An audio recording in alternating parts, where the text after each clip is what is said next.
Vamos falar sobre a lei que instituiu a identidade e o cadastro sobre os pets. Vamos entender não só o que está na notícia, mas principalmente para você que é empreendedor e trabalha nessa área, e também você que tem o seu animal de estimação. Olá, eu sou o professor Silva Neto, aqui do canal Mais um Empreendedor, o local onde a gente fala sobre o mundo dos negócios, em especial para você que é empreendedor, seja você pequeno, médio ou grande. Então vamos ver esse caso sobre a questão dos pets. A legislação agora aprovada no governo está lá. RG de pet. Animais domésticos terão direito a documento com cadastro nacional. Organizações de resgate de animais e prefeituras também poderão cadastrar os bichos sob sua responsabilidade e emitir a carteirinha de identificação que incluirá um código. Ora, aqui já está todo mundo falando que isso é uma preparação para ter um imposto sobre esses animais. Porque, de certa forma, eu concordo, eu já fiz vídeo a respeito falando sobre isso, e eu acho que vai seguir o mesmo modelo que seguiu a questão das importações de blusa, a famosa taxa das blusinhas. Aqui eu vou dar não um enfoque quanto à questão do imposto, mas sim o que essa lei e o que esse imposto pode gerar no negócio de você que é um empreendedor.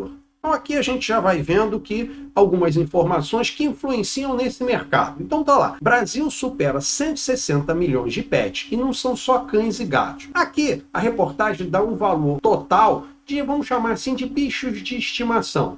Desses 160 milhões, 60 milhões são cães e 30 milhões são gatos. Olha, eu estou dando números aqui aproximados, não são números exatos, mas para se ter uma ideia, você tem o dobro do número de cães do que de gatos. Então, nesse universo, que é o principal, são 90 milhões de pets que estão aí para o mercado. Isso gera todo um mercado. Sim, você tem lá hotel, você tem daycare, você tem passeador, você tem alimentação, que é a ração, você tem banho e tosa, você tem adestramento, ou seja, tem uma gama de serviços e produtos no mercado que hoje giram em torno de quem tem um pet. E, obviamente, o que eu quero chamar a atenção nesse sentido? É pela quantidade. É o valor que isso gera de negócios para o PIB e não só, também para a economia de cada um. Essa quantidade de pets hoje movimenta na economia nada mais, nada menos do que 76 bilhões em 2024, para você ver o tamanho desse mercado. Sim, fazer uma lei que mexe nesse mercado, você vai acabar mexendo na estrutura dele e vai atingir principalmente quem? Sim, aquele que mais sofre,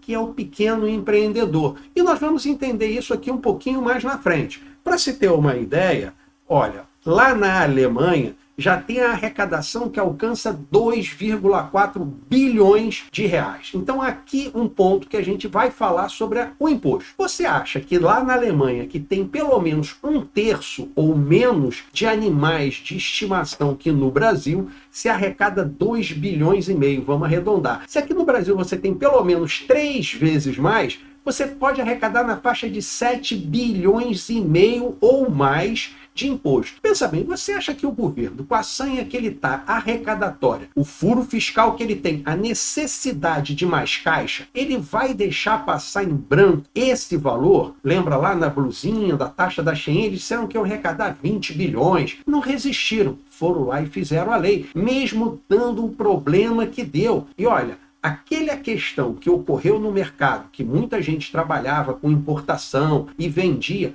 perdeu o seu negócio porque simplesmente ficou inviável, vai acontecer a mesma coisa aqui. E você acha que é só na Alemanha? Não, eu separei aqui mostrando bem. O país também criou uma lista de raças perigosas cuja tributação é maior. Entre as raças listadas estão Bull Terrier, Mastim napolitano, fila brasileiro. Além da Alemanha, Luxemburgo, Holanda e Suíça também taxam a posse de alguns animais. Ou seja, isso já está se tornando normal no mundo. Você acha que aqui no Brasil vai ser diferente? Agora vamos ao ponto principal onde eu queria chegar. Fiz toda essa introdução, mostrei todos esses relatórios e números para a gente se basear no mercado. Vamos lá, o que a gente pode ocorrer com a implantação do imposto? Porque por enquanto não é obrigatório. Registra quem quer, como foi a das blusinhas. Depois vai ser obrigatório e depois vem o imposto. Tudo está indicando para isso. Pode ser que sim, pode ser que não. Mas você que empreende nessa área, você que é um pequeno empreendedor, você é simplesmente um passeador de cachorro, como tem aqui no prédio, tem vários, ou você tem uma pequena lojinha de ração, ou você é um veterinário, ou simplesmente você faz o adestramento, você tem uma pequena indústria que faz ração ou que faz material para brincadeira, aquele ossinho, aquela caminha para o pet, seja lá o que for, todo mundo que tiver envolvido nesse negócio, nessa economia que em 2024 foi de 74 bilhões, pode sofrer. Sofrer como? Sim, quando houver a tributação sobre a permanência e a propriedade do animal, o que vai ocorrer? Vai desestimular pessoas a terem o animal. Óbvio, você tem um custo a mais sobre isso. E o custo não vai ser pouco.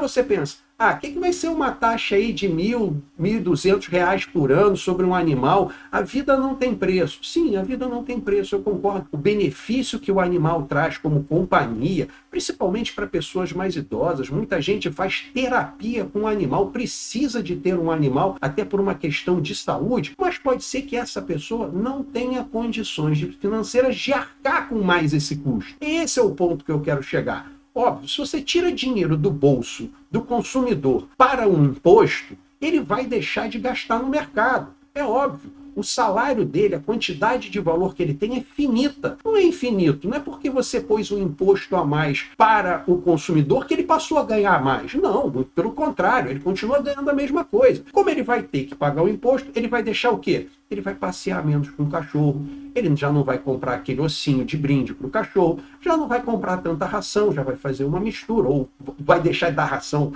não sei, pode dar um alimento normal, como era antigamente, lá no sítio a gente tinha 2 cachorros e um gato, e a gente dava sobra de alimento para ele que a gente comia, lá não tinha ração, a verdade era essa. Também isso já tem mais de 40 anos, mas independentemente disso, você vai deixar de passear menos com o cachorro. Em vez de você deixar o hotel lá no cachorro 2, 3 dias, ou o hotel no cachorro, perdão, veja bem, o cachorro no hotel, você vai deixar apenas um dia. Por quê? Porque o seu valor monetário apertou por causa do imposto. Então o que pode acontecer? Esse mercado pode sofrer uma contração a longo prazo. Então você que investe nesse mercado, você que trabalha nesse mercado, tem que ter atenção a esse fato. Se continuar escalonando no sentido do governo mostrar que quer arrecadar mais imposto, você deve ter mais cuidado com o seu negócio. É uma oportunidade que você tem para melhorar o seu serviço, melhorar o seu custo, fazer um diferencial na concorrência. Porque na hora que aperta o mercado, só aqueles que têm uma melhor gestão, um melhor custo, um diferencial, uma qualidade maior, um atendimento melhor, é que acaba sobrevivendo, ok? Então, se você gostou desse tipo de informação, coloca o dedo no like para mim, por favor. Se você acha que um amigo seu precisa dessa informação, compartilha com ele, que eu ficaria muito grato. Querendo fazer um comentário, uma sugestão ou mesmo uma crítica, coloca aqui embaixo que eu vou ter um imenso prazer de lhe responder. E querendo, se inscreve no canal para que nos possamos ver nos próximos vídeos. Fique com Deus.